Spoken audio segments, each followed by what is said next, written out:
नमस्कार.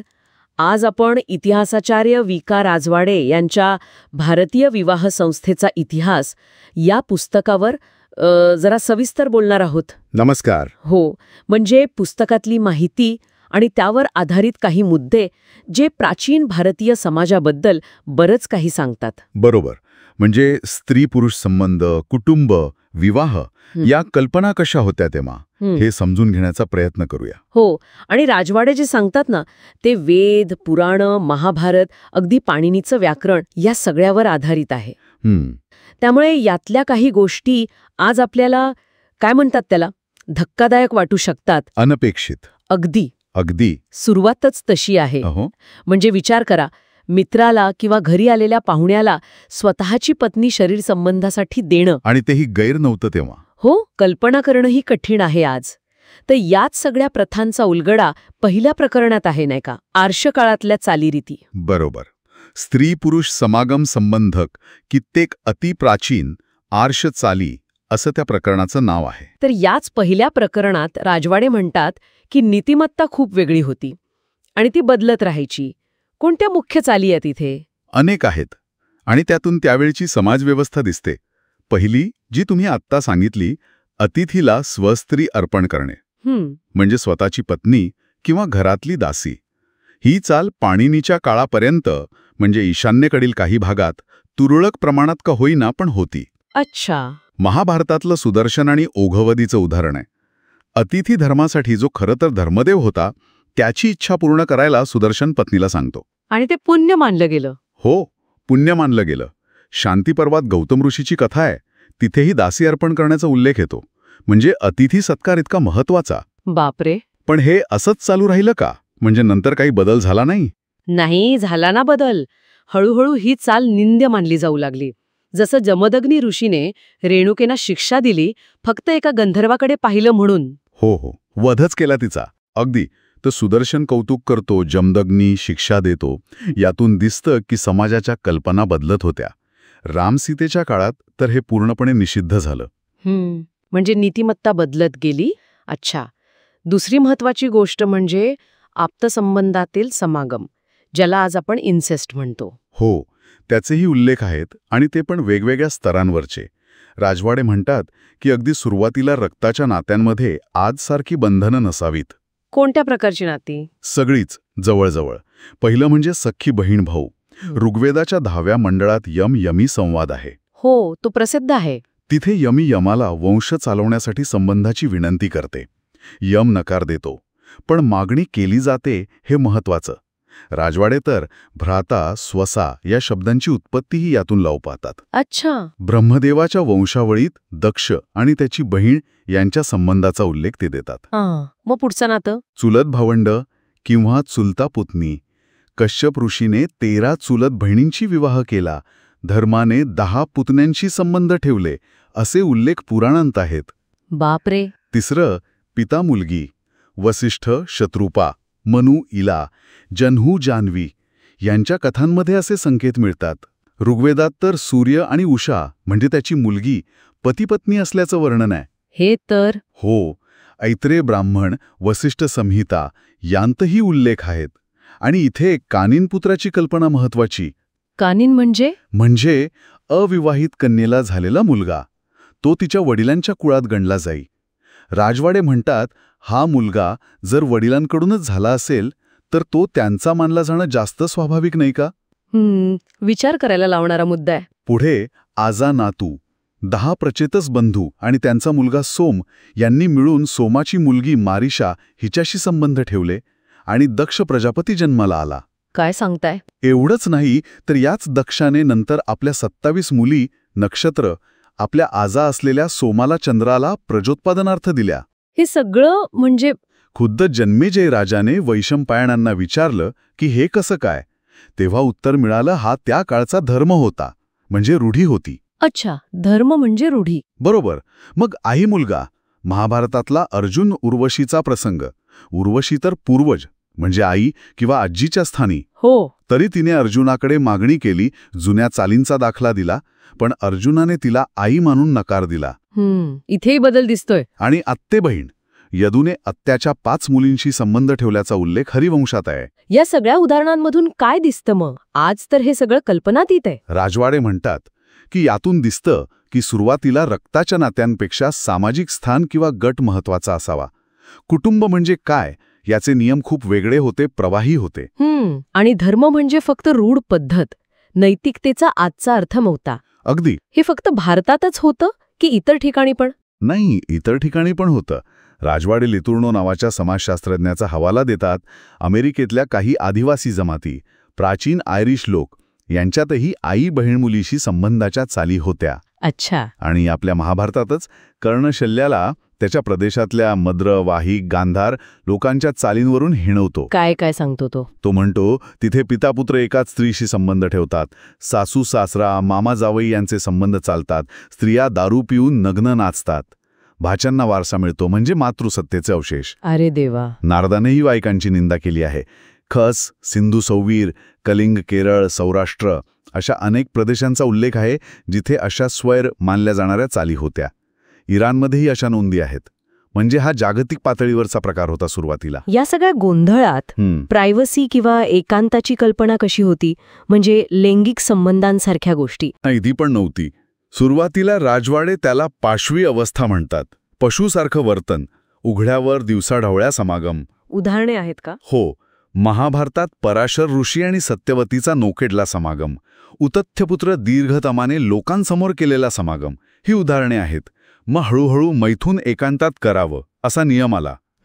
अयोनित शब्दाचा अर्थही ते यज्ञाशी जोडतात, म्हणजे यज्ञमंडपात कदाचित उघड्यावर जन्मलेला. अच्छा. आणखी एक चाल होती श्रेष्ठांना स्त्रिया अर्पण करणे. ती काय आहे? म्हणजे आपल्यापेक्षा श्रेष्ठ देव, राजे किंवा समाजातले मोठे लोक यांना आपल्या घरच्या स्त्रिया संभोगासाठी देणं हे भूषण मानलं जायचं. काय? हो. पुराणात देवांकडून पुत्रप्राप्तीच्या कथा आहेतच. इंद्र, वायू, यमधर्म यांच्यापासून झालेले पांडव वगैरे. बरोबर.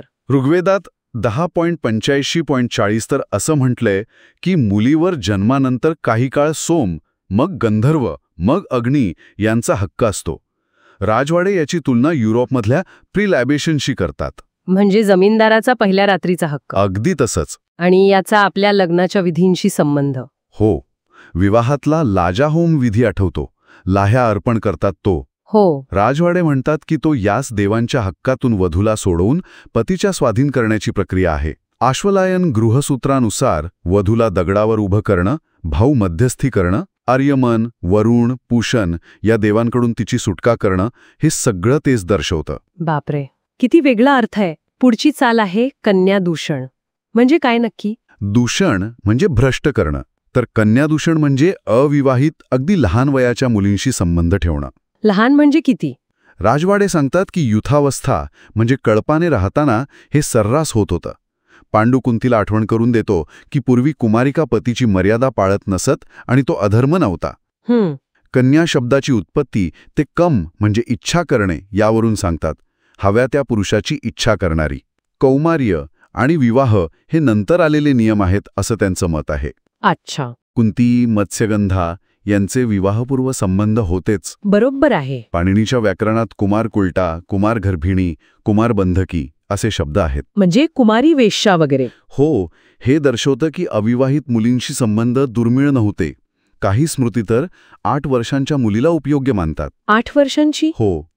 लितुर्नोने पॅसिफिक बेटे ऑस्ट्रेलियातील आदिवासींची उदाहरणं दिली आहेत जिथे लहान वयातच लैंगिक संबंध सुरू होतात. या सगळ्यामध्ये एक गोष्ट परत परत येतेय, स्त्रियांकडे मालमत्ता म्हणून बघणं. हो. हा कळीचा मुद्दा आहे. राजवाडे म्हणतात की कळपाने राहू लागल्यावरही स्त्रिया पुरुषांची मालमत्ताच होत्या. पाणिनीच्या व्याकरणातला दारगौम शब्द. हो, तुम्ही सांगितलात. दाराहा च गावाहा च, बायका आणि गायी. अगदी. त्यांची गणना गुरांसारखी केली आहे. आर्ष विवाहात तर वर मुलीच्या बापाला गाय बैल देऊन तिला विकत घ्यायचा. विकत? हो. नुसतं विकत घेणं नाही तर भाड्याने देणं पण होतं. महाभारतात ययातीने मुलगी माधवी गालव ऋषीला दिली. कशासाठी? गुरुदक्षिणेसाठी. आणि गालवाने पैशांसाठी तिला 3 वेगवेगळ्या राजांना पुत्रप्राप्तीसाठी भाड्याने दिलं. काय म्हणतंय? हो. आणि नंतर स्वतःही तिच्याशी संबंध ठेवले.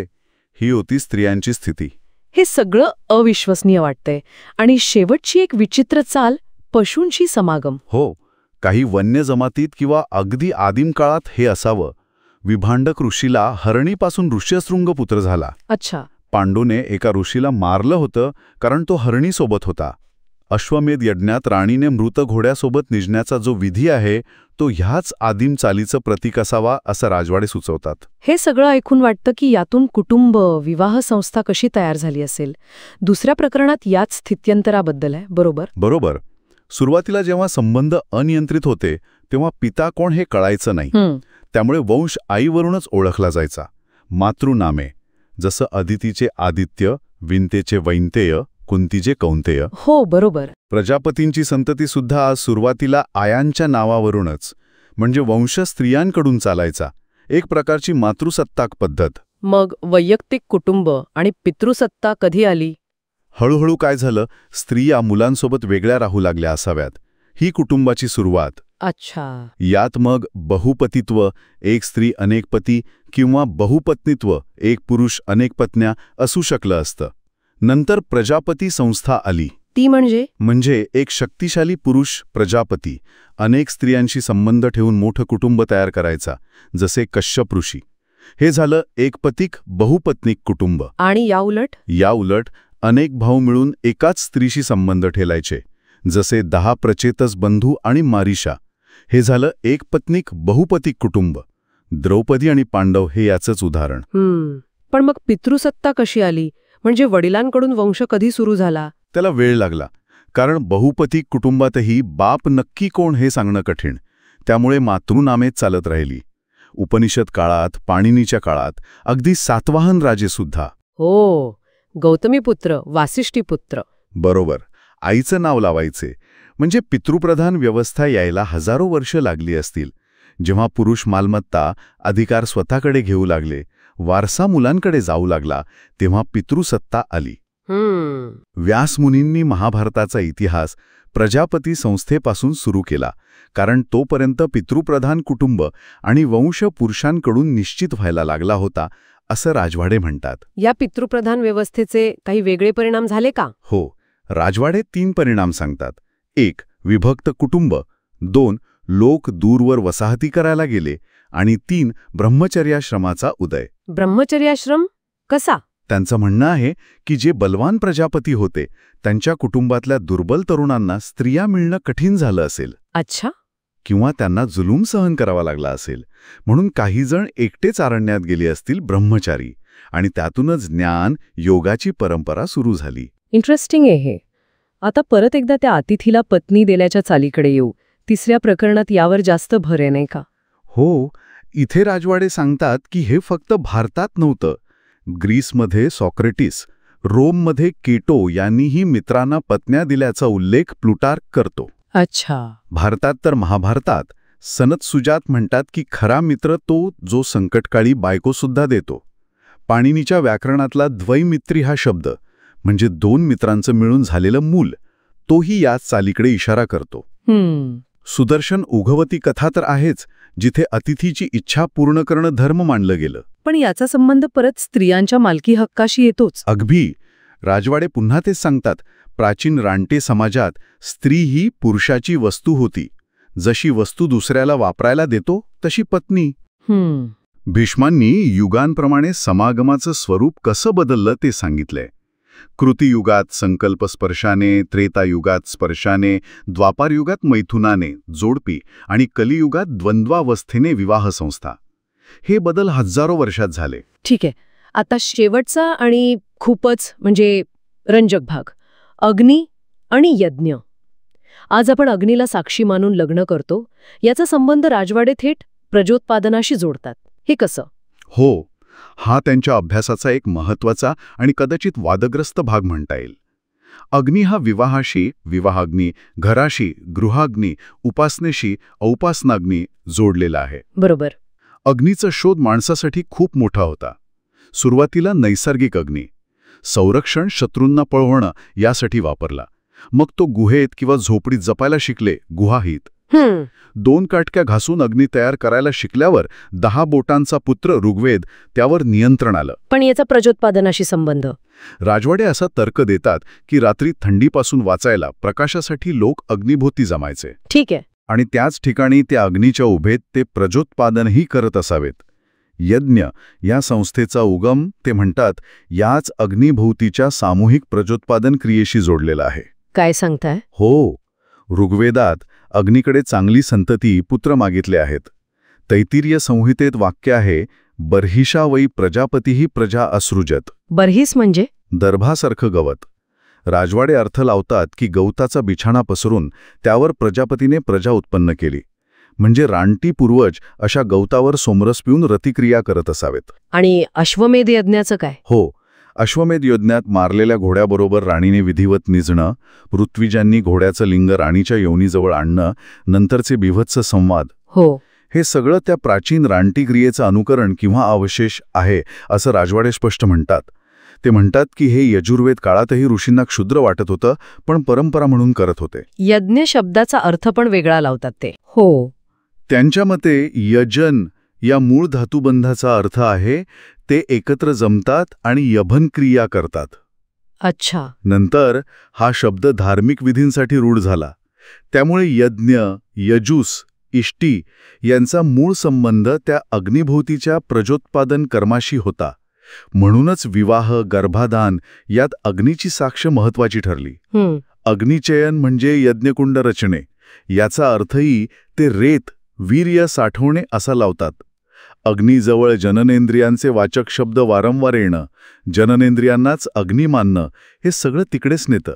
त्या काळात याबद्दल बोलणं अश्लील नव्हतं वाटत. नाही, कारण लोक स्वतःच नग्नप्राय असत. उघडावर समागम चालायचा, त्यामुळे त्यांना त्यात काही वाटत नसे. आणि यज्ञातलं सोमरसपान, गाणी, नृत्य. हो, सोमरसपान उत्तेजनासाठी, गाळी ज्यातून छंद, सामगायन आलं, आणि नृत्यकलेचा उगम, हे सगळं त्या मूळ सामूहिक क्रियेचेच भाग होते असं त्यांचं मत आहे. खरंच म्हणजे थक्क व्हायला होतं हे सगळं ऐकून. राजवाडे यांच्या अभ्यासातून प्राचीन भारताकडे बघायची एक पूर्णपणे वेगळीच खिडकी उघडते. हो ना. आप्तसंबंध, पाहुण्यांना पत्नी देणं, स्त्रिया म्हणजे मालमत्ता, मातृसत्ता ते पितृसत्ता आणि यज्ञाचा हा मूळ अर्थ, कितीतरी अनपेक्षित गोष्टी कळल्या. निश्चितच. आणि यातून एक गोष्ट स्पष्ट होते की सामाजिक नियम, नैतिकता, कुटुंब, विवाह या संस्था काही दगडावरच्या रेघा नाहीत, त्या कायम बदलत असतात. बरोबर. राजवाडे यांनी वेद, इतिहास, स्मृती, व्याकरण अशा अनेक साधनांमधून हा इतिहास समोर आणलाय.